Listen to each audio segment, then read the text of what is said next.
नमस्कार. चॅनल बी प्रस्तुत आरोग्य मंत्रमध्ये आपल्या सर्वांचं मनपूर्वक स्वागत. माझ्यासोबत आहेत रंगनाथ हॉस्पिटल कोल्हापूर आणि गोकुळ IVF सेंटरचे संचालक doctor Praveen Hendre sir. Sir नमस्ते. त्याचबरोबर माझ्यासोबत आहेत डॉक्टर ओंकार प्रवीण हेंद्रे सर. नमस्ते. मागच्या आठवड्यामध्ये आपण बघितलं की महिलांच्यामध्ये प्री प्रेग्नन्सी काउन्सिलिंग जे असतं तर त्याचे नेमके विषय कोणकोणते असतात या सगळ्याबद्दल आपण थोडीशी जाणून घेतलेलं आहे, उहापोह केलेला आहे. मग त्यामध्ये कुठल्या कुठल्या विटॅमिन्सची कमतरता असते, काय काय घ्यावं लागतं, औषधं कोणकोणती असावी लागतात, त्याचबरोबर व्यसनांना कसा आपल्याला आळा घालावा लागतो, फॅमिली बॅकग्राऊंड कशी असते, या सगळ्याबद्दल जाणून घेतलं. पण डॉक्टर ओंकार, मला तुम्हाला असं विचारायचं आहे की या सगळ्यामध्ये एक हेल्थ म्हणून पण एक विषय असतो, ते म्हणजे की एखाद्या स्त्रीची सशक्तता बाळ जन्माला घालण्यासाठीची. तर त्याबद्दल तुम्ही काय सांगाल? कारण आजकालच्या मुली जर का बघितल्या तर काही जणी ह्या एकदम ओव्हरवेट असतात, तर काही एकदम बारीक असतात की ज्यांना आपण असं म्हणू शकत नाही की ह्या कधी काळी प्रेग्नंट भविष्यात होऊ शकतील का नाही, इतकी त्यांची हेल्थ त्यांनी कमी ठेवलेली असते डाएट करून. तर तुमचा काय ॲडवाईस आहे या सगळ्यावर? यासाठी बेसिकली डाएट आणि एक्सरसाइज हे दोन पैलू असतात. आपण जनरली तब्येतीच्या बाबतीत जेव्हा बोलायला जातो ते आपण भर एक्सरसाइजवर देतो. बट डाएट ही म्हणजे जर कोणाचं वजन जास्त असेल तर वजन कमी करण्यासाठी डाएट ही साधारणतः 80% कारणीभूत ही डाएट असते आणि 20% तुम्ही एक्सरसाइजकडे जाता.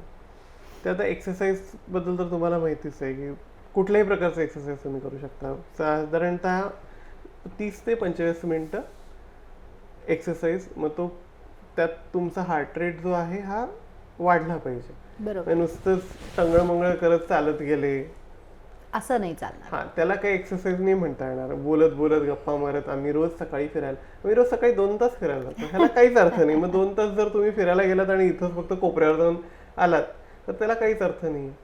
तर तो एक्सरसाइज मग चालणं असेल, योगा असेल, त्याचबरोबर जिमचं तुम्ही जॉईन करू शकता.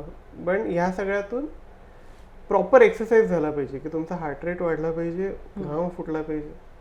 आणि डाएटचं जर तुम्ही मला विचाराल तर हे बाबा जे म्हणाले की जंक फूड खाणे. कोल्हापुरात तर आता म्हणजे कुठल्याही रोडला जा, हॉटेल्स संध्याकाळी तुडुंब भरलेले असतात.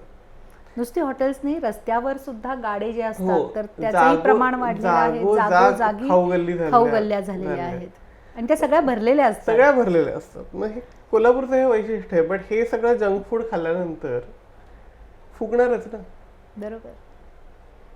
शक्यतो जसं जसं आपण जेव्हा वाढत असतो तेव्हा आपल्याला संध्याकाळी ग्लुकोजची गरज असते. पण एकदा वाढ पूर्ण झाल्यानंतर संध्याकाळी जी तुम्ही शुगर खाता, it get stored as fat. त्यामुळे संध्याकाळच्या जेवणानंतर बाबांना तर मी म्हणायचो की सूर्य मावळला की आपण पिष्टमय पदार्थ खाल्ले नाही पाहिजे. अच्छा. मी पूर्वी जे म्हणायचे की सूर्यास्तापूर्वी तुमचं जेवण होणं गरजेचं आहे, खरोखरच योग्य आहे. आता कितीतरी काय मला वाटतं जैन कम्युनिटीमध्ये वास नावाचं हे करतात, तर ते सूर्यास्त होण्यापूर्वीच त्यांचं जेवण असतं. त्याच्यानंतर एकदा सूर्यास्त झाला की ते काही अन्न म्हणजे प्राशन करत नाहीत. बरोबर. मग त्यामुळं ती जी काही सिस्टीम होती ती खरोखरच चांगली होती ती. त्यामुळे तुम्ही हेल्दी राहू शकत होता. कारण जेव्हा तुम्ही म्हणजे कसं आहे की आता सकाळी जर तुम्ही कॅलरीज जास्त घेतल्या तर त्या कॅलरीज दिवसभर तुम्हाला खर्च करायला वाव आहे. संध्याकाळी तुम्ही जेव्हा कॅलरीज घेता तेव्हा तुम्हाला ते सगळं स्टोअरच होणार आहे. ते त्याला काही ऍक्टिव्हिटीज झोपायचंच आहे, त्यामुळं ते हालचाल नाहीये शरीराची. त्यामुळे ती जी काही एनर्जी असते ही बॉडीमध्ये फॅटच्या रूपात स्टोअर होते. पण that is the concentration of your energy. सगळ्यात concentrated form of energy is fat.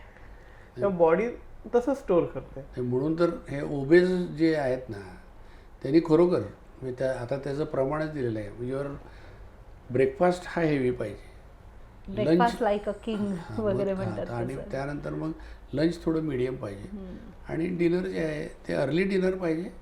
So that मी तुम्हाला सांगतो की नाही की आता बऱ्याच ठिकाणी असं त्यांनी शोध पण लावलेला आहे की 16 तास तुम्ही हंग्री राहिलं पाहिजे. बरं. जर संध्याकाळी तुम्ही 6 वाजता जर जेवले, 6 ते 6 सकाळी 6 वाजेपर्यंत 12 तास झाले आणि पुढे 4, म्हणजे 10 वाजता तुम्ही जर ब्रेकफास्ट घेतला तर 16 तास ॲटोमॅटिकली तुम्ही हे राहता. आणि फक्त अशा पद्धतीनं म्हणजे आहार घेऊनसुद्धा म्हणजे माणसं म्हणजे वजन कमी होऊ शकतं. हो.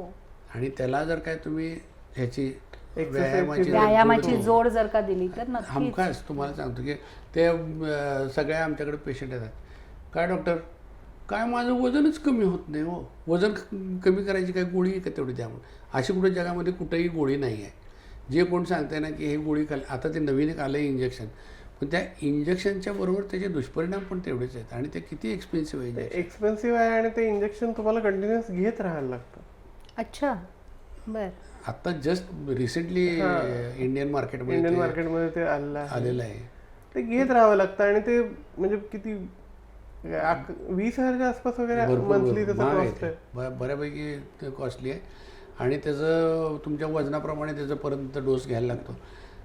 असले आर्टिफिशियल करण्यापेक्षा जे तुमच्या हातात आहे ना, आहार तुमच्या हातात आहे, बरोबर. व्यायाम करणं तुमच्या हातात आहे. या आर्टिफिशियल गोष्टी तुम्ही घ्यायला सांगितले कोणी तुम्हाला, तर जी गोष्ट तुम्ही स्वतः करू शकता. आणि म्हणजे तशी बघायला गेलं तर म्हणजे ही व्यायाम तुम्ही जर करणार मोफत आहे हो, याला काही पैसे पडतात का काय?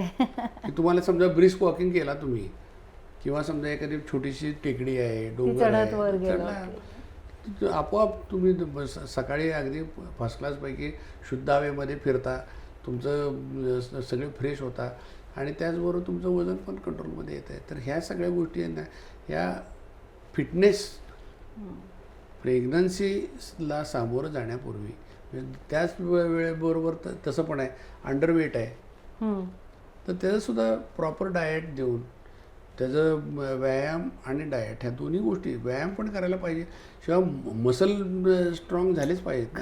खरंय. शेवटी बाळणपणाच्या काळात त्या स्त्रीलाच द्यायच्या आहेत, म्हणजे त्यासाठी ती सुदृढ असणं गरजेचं आहे. तर त्यामुळे हे ओव्हरवेट आणि अंडरवेट ह्या दोन्हीही गोष्टी ह्या कंट्रोल करणं गरजेचं आहे. आणि आता हे वेटबद्दल झालं, पण काही मला वाटतं आता आमच्या वेळेसचे आजार आणि यांचे आजार वेगळे आहेत. तर त्यामुळे तेच विचारणार होते की असे कुठले आजार आहेत की जे त्या स्त्रीला जर का झालेले असतील तर त्याचा दुष्परिणाम पुढे बाळावर होऊ शकतो. जुन्या आजारांचा दुष्परिणाम म्हणजे एवढा काही होत नाही, पण प्रेग्नन्सी मधले आजार, प्रेग्नन्सी असताना झालेले आजार ह्याचा बाळावर दुष्परिणाम होऊ शकतो. आता 2001 ते 2005च्या दरम्यान गव्हर्नमेंटनं MMR म्हणजे मिझल्स, मम्स अँड रुबेला ही वॅक्सिन कंपल्सरी केली. तर त्याच्यापूर्वी ज्यांचा जन्म झालेला आहे त्यांनी ही वॅक्सिन घेतलेली नाहीये. आणि रुबेला हा असा आजार आहे की तो जर तुम्हाला पहिल्या तिमाहीत झाला प्रेग्नन्सीच्या तर बाळावर गॅरंटी दुष्परिणाम होतो. म्हणजे प्रेग्नंट राहिल्यानंतरच्या 3 महिन्यामध्ये जर का झाला तर रुबेला झाला तर बाळावर गॅरंटी दुष्परिणाम होतात. रुबेला पॉझिटिव्ह येणं पहिल्या 3 महिन्यात हे मेडिकल टर्मिनेशन ऑफ प्रेग्नन्सीचं व्हॅलिड रिझन आहे, बाकी कुठल्याही डिसीजचं असं नाही. बाबांच्या काळात ह्या डिसीजला आय थिंक जर्मन मिझल्स म्हणायचे. पण काय बाळावर नेमका काय परिणाम होतो? बाळाचे डोळ्यांना कॅटरॅक्ट होतं, त्यानंतर व्यंगाचं प्रमाण खूप वाढतं त्यात बाळामध्ये, व्यंगांचं प्रमाण. जन्मजात जे व्यंग आहेत ना, विविध प्रकारचे व्यंग त्याच्यामध्ये होतात. फक्त न्यूरल ट्यूब डिफेक्ट सोडून बाकी सगळे आतड्यांचे व्यंग, हृदयाचे व्यंग, सगळे वेगवेगळ्या प्रकारचे व्यंग सगळे होऊ शकतात. त्या रुबेलाचा प्रादुर्भाव पहिल्या 3 महिन्यात गरोदर स्त्रीला झाला तर.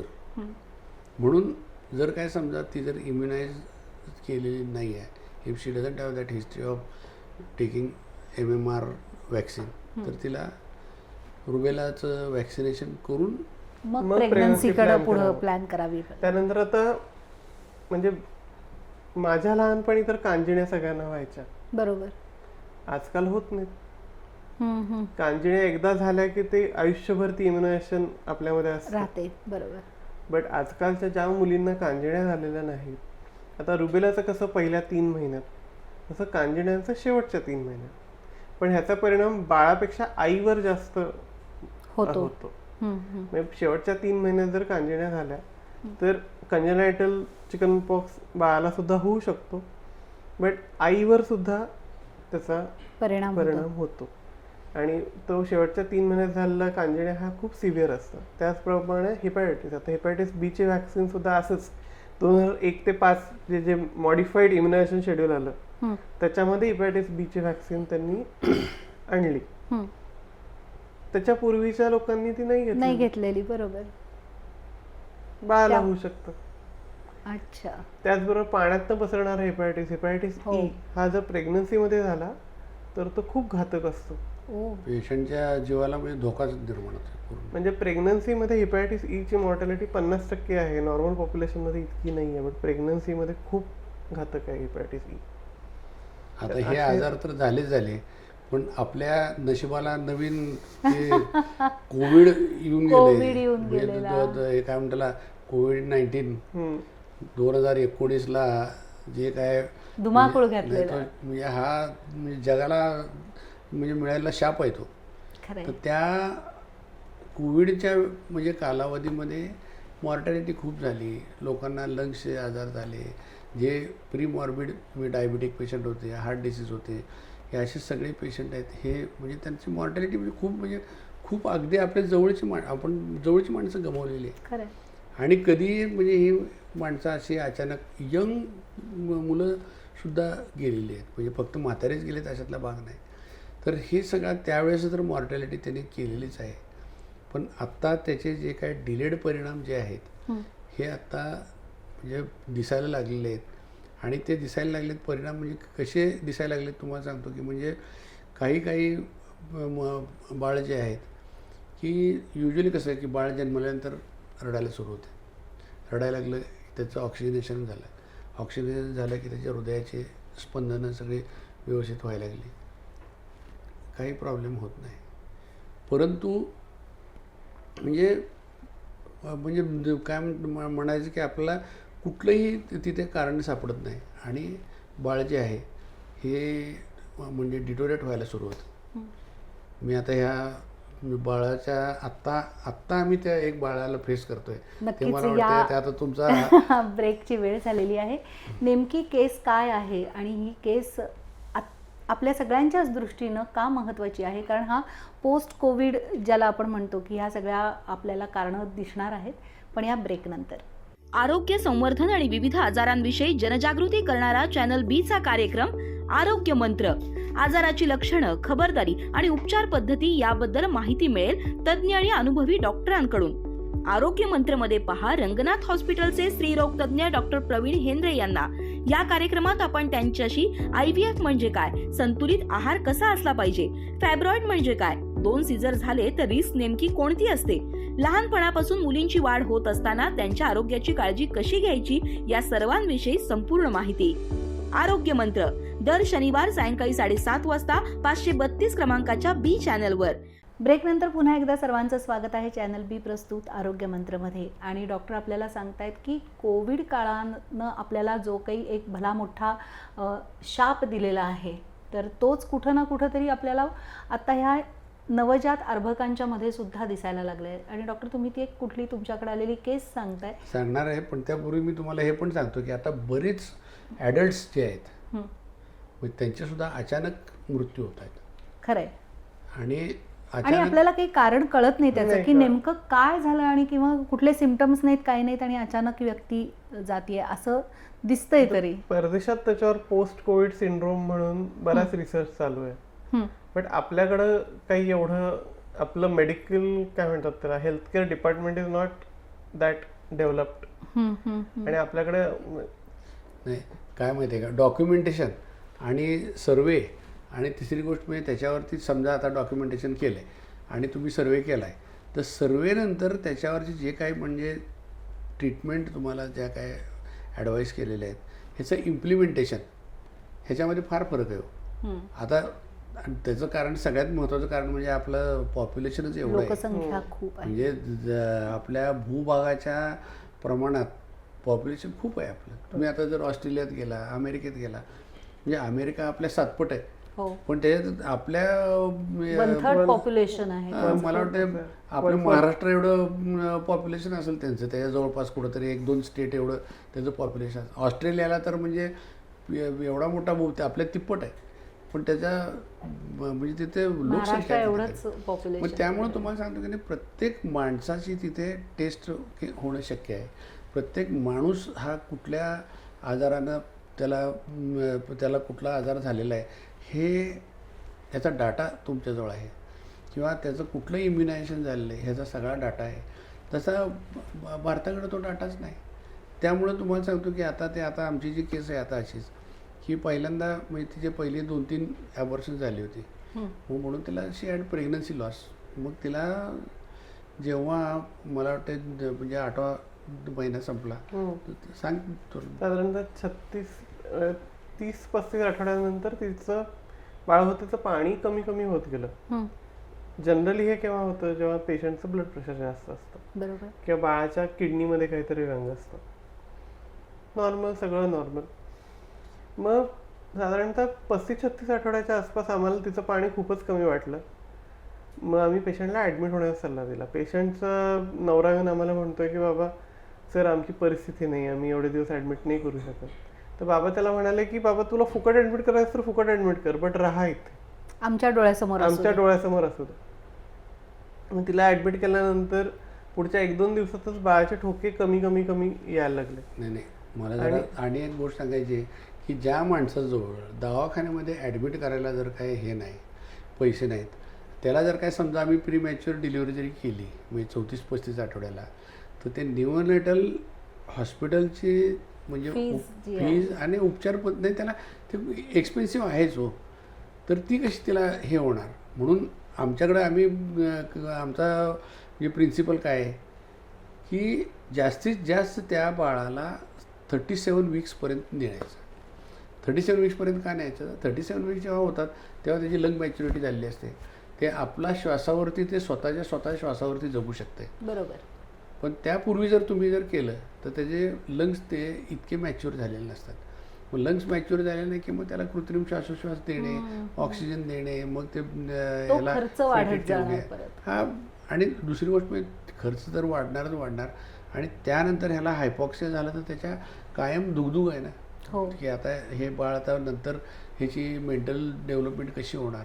तर ह्या सगळ्या होऊ नये म्हणून आम्ही त्यांना सांगतो तुझं पैसे नाहीत ना, ठीक आहे, आत्ता डिलिव्हरी करण्यापेक्षा आम्ही अंडर ऑब्झर्वेशन तुला ठेवतो.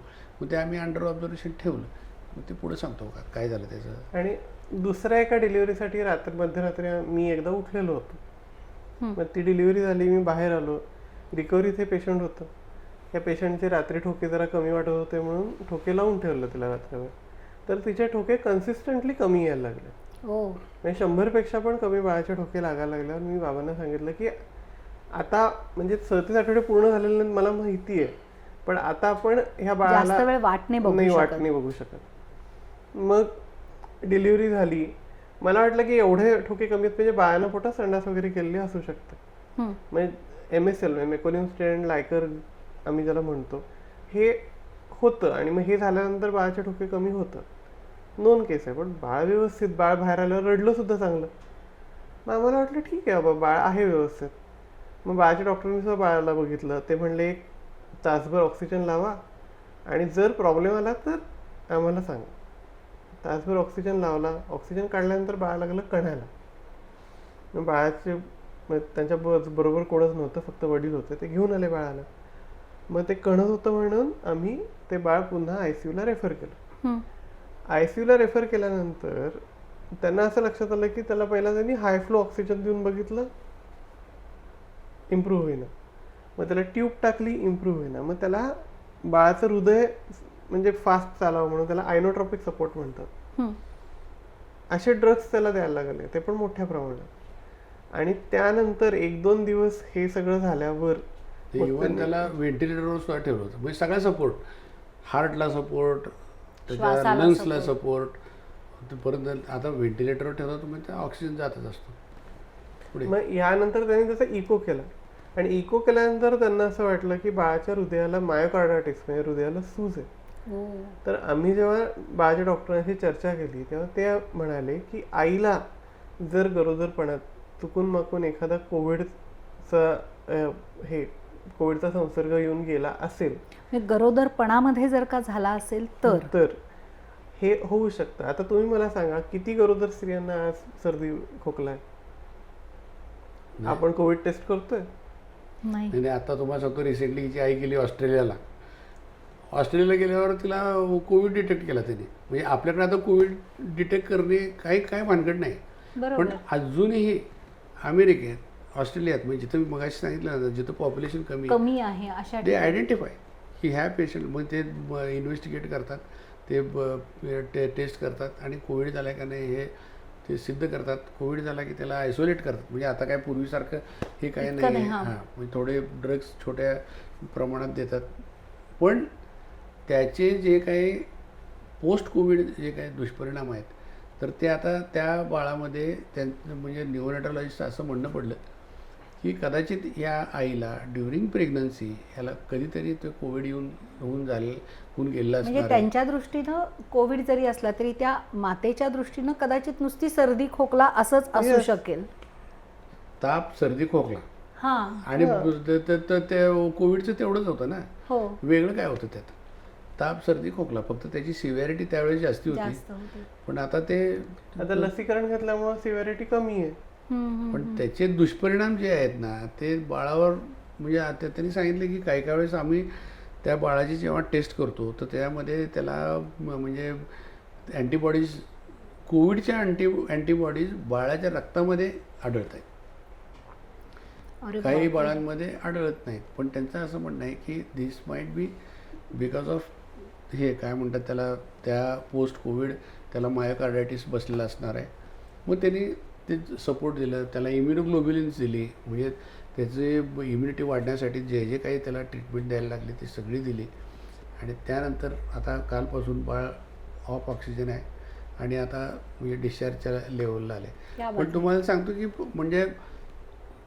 म्हणजे आता आम्ही रिट्रोस्पेक्टिव्हली जेव्हा विचार करतोय की त्यावेळेस जे काय म्हणजे ते बाळाचे ठोके जे काय कमी झाले होते ते हृदयाच्या मायोकार्डायटिसमुळे. मायोकार्डायटिस म्हणजे हृदयाच्या सूज जी आली, हो. स्नायूंना आलेली ती सूज, बरोबर. त्या मायोकार्डायटिसमुळेच होतं. पण आपल्याकडं हे काय हे मायोकार्डायटिसमुळे हे आहेत, बाळाचे ठोके कमी आहेत का ह्याच्यामुळे आहेत काय म्हणतात म्हणजे आत बाळानं शी केली आहे किंवा बाळाला रक्तपुरवठा कमी झाला आहे, हे म्हणजे सांगायला तसं- आपल्याजवळ कुठली हेच नाही, काय कुठली टेस्ट पण नाही आहे. बरोबर. मग तेव्हा आम्ही तडकाफडकी त्याला म्हणजे बाळ बाहेर काढून तरी आपण म्हणजे ॲटलिस्ट बाळ बाहेर काढल्यानंतर आपलं त्याला हे सगळे सपोर्ट देता आले. म्हणजे हार्टचा सपोर्ट, ब्लड प्रेशरचा सपोर्ट, मग नंतर त्याचबरोबर व्हेंटिलेटर. ते बाळ जर काय पोटात तसं ठेवलं असतं म्हणजे काय केलं असतं. म्हणजे हे सध्या तुम्हाला सांगतो की नाही, पोस्ट कोविड म्हणजे अगदी ॲडल्टसुद्धा आपल्याला अचानक म्हणजे काहीतरी होतं. अगदी म्हणजे व्यायाम करणारा माणूस म्हणजे काहीतरी मध्येच दगावलेला आपल्याला आढळतो आहे. तसेच हे दुष्परिणाम बाळांवर सुद्धा सध्या आढळत आहेत.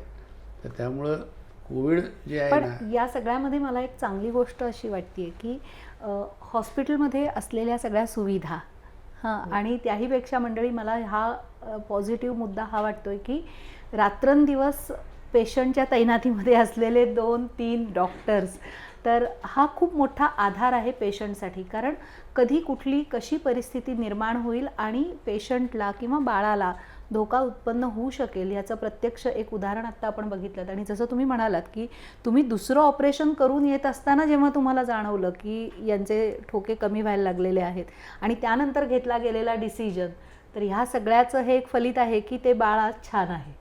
तर मला असं वाटतंय की ही एक खूप कोल्हापूरकरांच्यासाठी पॉझिटिव्ह गोष्ट आहे की इतक्या चांगल्या सुविधा या कोल्हापूरमध्ये उपलब्ध आहेत. विशेषतः आपल्या हॉस्पिटलमध्ये ह्या सगळ्या सुविधा उपलब्ध आहेत. मी ते सांगतो तुम्हाला की जसं ICUमध्ये म्हणजे कंटिन्युअस कार्डियक मॉनिटरिंग असते, तसं आमचं म्हणजे त्या आईच्या पोटातल्या बाळावरती मॉनिटरिंग सुरू असतं. जे असे पेशंट जे जिओपार्डाईज झालेले आहेत की ज्याच्यामध्ये आम्हाला वाटतं की बाबा हे रिस्की आहे त्यांना घरी राहणं, काही वेळेस मी सांगितलं ना, काही वेळेस त्यांना मोफत राहा म्हणून सांगतो मी त्यांना. पण आमच्या डोळ्यासमोर राहा. मग त्याच्यावरती स्वतः आम्ही डॉपलर करतो. मग त्यामुळं पुढच्या 7 दिवसात काय होणार आहे याचा अंदाज येतो. आणि हे आहे की नाही, नॉन स्ट्रेस टेस्ट जी आहे, म्हणजे इलेक्ट्रॉनिक फिटल मॉनिटरिंग, म्हणजे जसा आपले ECGचं मॉनिटर तिथं चालू असतं, म्हणजे ॲडल्ट लोकांचा, म्हणजे हे काय त्याला ICUमध्ये बरोबर. सेम त्या टाईपचं ग्राफ येतो आपल्याला तो. आणि त्या ग्राफच्या विश्लेषणावरून आपल्याला निष्कर्ष निष्कर्ष काढता येतो की बाळाला आत आईच्या पोटामध्ये किती धोका आहे. आणि दुसरी गोष्ट म्हणजे धोका होण्याची पुढे शक्यता आहे का नाही, म्हणजे ते साधारण 12 तासामध्ये कोणता धोका होणार आहे हे आपल्याला त्या इलेक्ट्रॉनिक फिटल मॉनिटरिंगमुळं कळतं. आणि इलेक्ट्रॉनिक फिटल मॉनिटर आम्ही तेवढ्यासाठी त्या पेशंट जिथं लावलेच असतात, तर त्या प्रेग्नंट पेशंट आमच्याकडे असतात, त्यांना सकाळ संध्याकाळ मॉनिटरिंग सुरूच असतं. आणि त्याचे ग्राफ जे असतात ते, आता मुलं आमचे हुशार झालेत ना, ते सगळे व्हॉट्सअपवर संध्याकाळी त्यांनी ते ग्राफ काढायचा, व्हॉट्सअपवर टाकायचा. तर मग त्याच्यामध्ये समजा त्याला जर काय वाटलं की बाबा हे ग्राफ चांगला नाही, they can ask repeat graph. म्हणजे काही वेळेस कसं असतं की तो ग्राफसुद्धा डिसिव्हिंग असतो. आपल्याला जशी म्हणजे झोपायची आणि जागा राहायची हे आहे सायकल आहे, तशी बाळाची सुद्धा. तर मग ते झोपेमध्ये असेल जेव्हा बाळ, तेव्हा त्याचं ते ॲबनॉर्मल दिसायला लागतं. मग त्याच्यावेळेस तुम्हाला रिपीट, म्हणजे खरोखर पर्सिस्टंट आहे, मी परत 1 तासाभरानं तुम्ही केलं आणि परत जर का ते पर्सिस्टंट आहे, दॅट मीन्स त्याच्यामध्ये प्रॉब्लेम आहे. झोपून उठलेलं असून सुद्धा ते आहे. आणि समजा जर काय ते नंतर केल्यानंतर जर चांगला आला, त्याचा अर्थ की पहिला जेव्हा ग्राफ काढला तेव्हा बाळ झोपलेलं होतं. त्यामुळे ह्या सगळ्या गोष्टी आहेत ना, तुम्हाला सांगतो, ह्या मॉनिटरिंग जर तुम्ही व्यवस्थित केला तर तुम्हाला म्हणजे चांगला आउटकम यायला काहीच हरकत नाही. पण तरीसुद्धा कधी सगळ्याच गोष्टी आपल्या हातात नसतात. कधी मला तर तुम्हाला सांगतो, एक असं पेशंट होतं ना की जेवायला जायच्या पूर्वी तिचे मी फिटल आर्ट लावले होते. जेवण करून बाळ म्हणजे पेशंट येऊन परत मॉनिटर लावेपर्यंत बाळ गेलं होतं. पण म्हणजे हे जे आहे दॅट इज रेअर. मी तुम्हाला सांगतो, माझ्या आयुष्यात तेवढं एकच पेशंट माझं झालं. मी 40 वर्षात मी जे ऑब्स्टेटिक प्रॅक्टिस करतोय त्यात ते असं झालं. पण म्हणजे सहसा तुम्हाला त्या ग्राफवरून अंदाज बांधता येतो की बाबा हे आता बाळाला प्रॉब्लेमॅटिक आहे. पर्सिस्टंट ब्रॅडिकार्डिया, 180च्या वरती pulse rate, beat to beat variation absent, आणि त्याचे जे काय डिसेलरेशन्स आहेत, म्हणजे असे हॅपोझार्ड खाली येते, हार्ट वर जाते, खाली येते, वर जाते, म्हणजे कुठलंही कारण नसताना बाळांपर्यंत कळा नाही, हे काय नाही. हे 4च गोष्टी त्या मॉनिटरवरती कळल्या की तुम्हाला कळतं की बाबा की हे सगळं पोरांनी आमच्या आत्मसात केलेलं आहे. त्यामुळे मला पण काही त्रास नाही, कारण मी समजा झोपलं असलो तरी यांचं लक्ष असतंय, अरे बाबा ते हे बघ रिपीट करायला पाहिजे. आणि मग ते रिपीट केल्यावर सुद्धा पर्सिस्टंट राहिलं की मी टेक द डिसिजन की आत्ता बाळ पोटामध्ये. शेवटी हे आहे ना की आईच्या पोटामध्ये धोका जर असेल तर थोडक्यात म्हणजे आईच्या पोटामध्ये बाळाला उपासमार व्हायला लागली, बाहेर काढून खायला घाला, बाहेर काढून ऑक्सिजन द्या. आणि आईच्या पोटामध्ये जर काय बाळ चांगलं असेल आणि मॅच्युरिटी कमी आहे तर वेट. हे सगळं बॅलन्सिंग थोडक्यात टायट्रेशन करून सगळी ट्रीटमेंट करायला लागते. आणि आजकालची ऑब्स्टेटिक प्रॅक्टिस इतकी सोपी राहिलेली नाही. खरंय. मला असं वाटतं की आजच्या या भागामध्ये तुम्हाला बऱ्याचशा गोष्टी क्लिअर झाल्या असतील की प्री प्रेग्नन्सी एकतर काळजी काय घेतली पाहिजे, त्याच्यासाठी काउन्सिलिंग काय असलं पाहिजे, आणि दुसरी महत्त्वाची गोष्ट म्हणजे की कोणकोणते असे आजार आहेत की ज्यामुळं बाळावर परिणाम होऊ शकतो. मला असं वाटतं की पुढचा जो भाग असेल तर त्यामध्ये काही इन्स्ट्रुमेंट्स जी नवीन आपण हॉस्पिटलमध्ये आणलेली आहेत तर त्याविषयी चर्चा करणं आपल्याला जास्त आवडेल. तोपर्यंत नमस्कार.